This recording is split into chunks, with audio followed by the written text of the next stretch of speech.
नमस्कार, मी सुनीता. आज आपण ज्यू लोकांविरुद्धच्या पूर्वग्रह आणि द्वेष भावनेवर आधारित एका महत्त्वपूर्ण चित्रपटाची कथा जाणून घेणार आहोत. या चित्रपटाच्या माध्यमातून ज्यू लोकांविरुद्धच्या पूर्वग्रह आणि सामाजिक भेदभावाचे वास्तव कसे उलगडले जाते, तुम्ही तर्क लावा.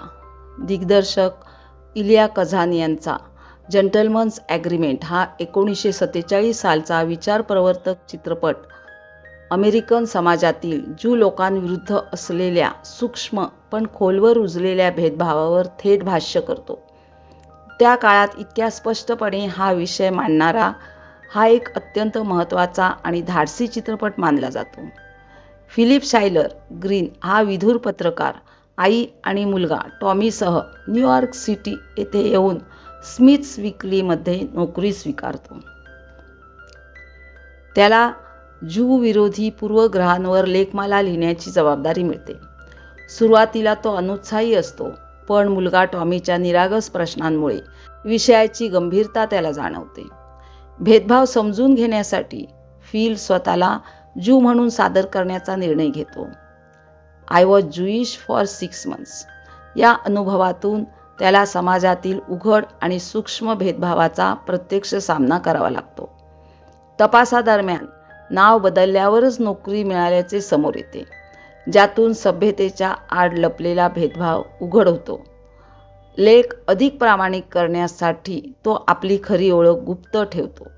दरम्यान त्याचा मित्र डेव गोल्डमनलाही नोकरी आणि घर शोधताना उघड भेदभावाचा सामना करावा लागतो. फिलला ज्यू तज्ज्ञाबाबत डॉक्टरचा सल्ला, ग्रीनबर्ग नावाची दचकलेली प्रतिक्रिया आणि हॉटेलमधील नकार असे अनुभव येतात. त्यामुळे भेदभाव हा केवळ विषय न राहता त्याच्यासाठी वेदनादायक वास्तव ठरतो. याचा परिणाम टॉमीवरही होतो. शाळेत मुलं त्याला डर्टी ज्यू म्हणतात. फिलला यातच खरी शोकांतिका दिसते. प्रश्न टॉमी ज्यू आहे की नाही हा नसून ज्यू असणे लाजिरवाणे मानणारी समाजाची मानसिकता हा खरा मुद्दा आहे. साखरपुड्यानंतर कॅथीची अंतर्गत विसंगती उघड होते. वरवर नम्र दिसणाऱ्या समाजात सूक्ष्म भेदभाव जाणवतो. कुटुंबाला फिल ज्यू नाही असे सांगून परिस्थिती टाळण्याचा तिचा प्रयत्न फिल नाकारतो. दरम्यान डेवला घर न मिळाल्याने नोकरी सोडावी लागते. कॅथीचे कुटीर उपाय ठरू शकते, पण शेजाऱ्यांच्या भीतीने ते मागे हटते. या दुटप्पी भूमिकेमुळे फिल साखरपुडा मोडतो.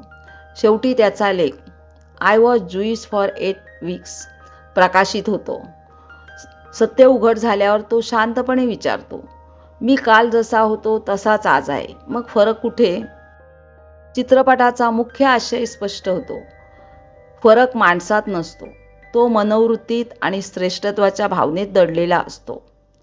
दुसऱ्या दिवशी डेव सांगतो की तो आपल्या कुटुंबियासह डॅरियनमधील त्या कुटीरात राहायला जाणार आहे.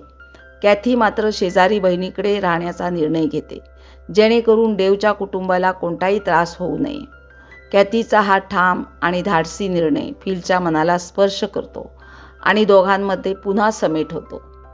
दरम्यान हृदयविकारातून सावरत असलेली फिलची आई त्याला सांगते की त्याच्या लेखामुळे तिला भविष्यासाठी नवी आशा आणि बरे होण्यासाठी नवी ऊर्जा मिळाली आहे.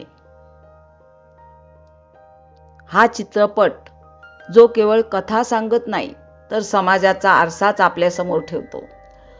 जंटलमन्स ॲग्रीमेंट म्हणजे असा न बोलता मान्य केलेला सामाजिक करार, ज्यात लोक उघडपणे भेदभाव करत नाहीत, पण आतून तो मान्य करून त्याप्रमाणे वागतात. या कथेतला नायक गेग्री पेक स्वतःला ज्यू नसतानाही ज्यू असल्याचे भासवतो आणि मग सुरू होतो एक वेदनादायक प्रवास, जिथे भेदभाव ओरडून दिसत नाही, पण प्रत्येक वळणावर जाणवतो. नोकरी, निवास आणि सामाजिक संबंधांमध्ये हा भेदभाव प्रकर्षाने जाणवतो. टॉमीचा छळ, डेवचा अपमान आणि नावं बदलून जगणारी सेक्रेटरी ही त्याची ठळक उदाहरणे आहेत. विशेष म्हणजे स्वतःला उदारमतवादी समजणारे लोकही गप्प राहून हा पूर्वग्रह टिकवतात. हा चित्रपटाचा केंद्रबिंदू आहे. हा संघर्ष केवळ ज्यू लोकांसाठी नाही, तो सर्व प्रकारच्या अन्यायाविरुद्धचा मानवी संघर्ष आहे. प्रत्येक माणसाच्या सन्मानासाठीचा लढा आहे. याशिवाय त्या काळातील house and American activities committee सारख्या दबावांमध्येही चित्रपटाने ठाम भूमिका घेतली होती, ज्यामुळे त्याचे ऐतिहासिक महत्त्व अधिक अधोरेखित होते. म्हणूनच हा चित्रपट केवळ त्या काळापुरता मर्यादित राहत नाही, तो आजही तितक्याच विचारप्रवर्तक आणि सुसंगत ठरतो. ग्रेगरी पेक यांनी फिलची भूमिका, त्यांच्या चेहऱ्यावरील भाव, शांत पण ठाम आवाज आणि नैतिक संघर्ष प्रभावीपणे दिसतो. भेदभावाच्या प्रसंगात त्यांच्या डोळ्यातील अस्वस्थता आणि खिन्नता थेट प्रेक्षकांपर्यंत पोहोचते. गाजावाजा न करता प्रभाव निर्माण करणारा हा अभिनय त्यांच्या कारकिर्दीतील एक अर्थपूर्ण आणि लक्षात राहणारा ठरतो. चित्रपटाचा संदेश व्यापक आहे. अन्याय कोणावरही होत असला तरी त्याविरुद्ध उभे राहणे ही प्रत्येकाची जबाबदारी आहे. हा संदेश केवळ एका समुदायापुरता मर्यादित नसून संपूर्ण समाजाला लागू होतो. चित्रपट आपल्याला सांगतो की अन्याय दिसत असताना गप्प राहणे योग्य नाही. प्रत्येकाने त्याविरुद्ध आवाज उठवला पाहिजे. त्यामुळे हा चित्रपट आजही सामाजिक संवेदनशीलता आणि नैतिक धैर्य यांची जाणीव करून देत तितकाच महत्त्वाचा आणि प्रेरणादायी ठरतो. मी विचारलेल्या प्रश्नाचे उत्तर कथा ऐकल्यावर सापडले का ना तुम्हाला?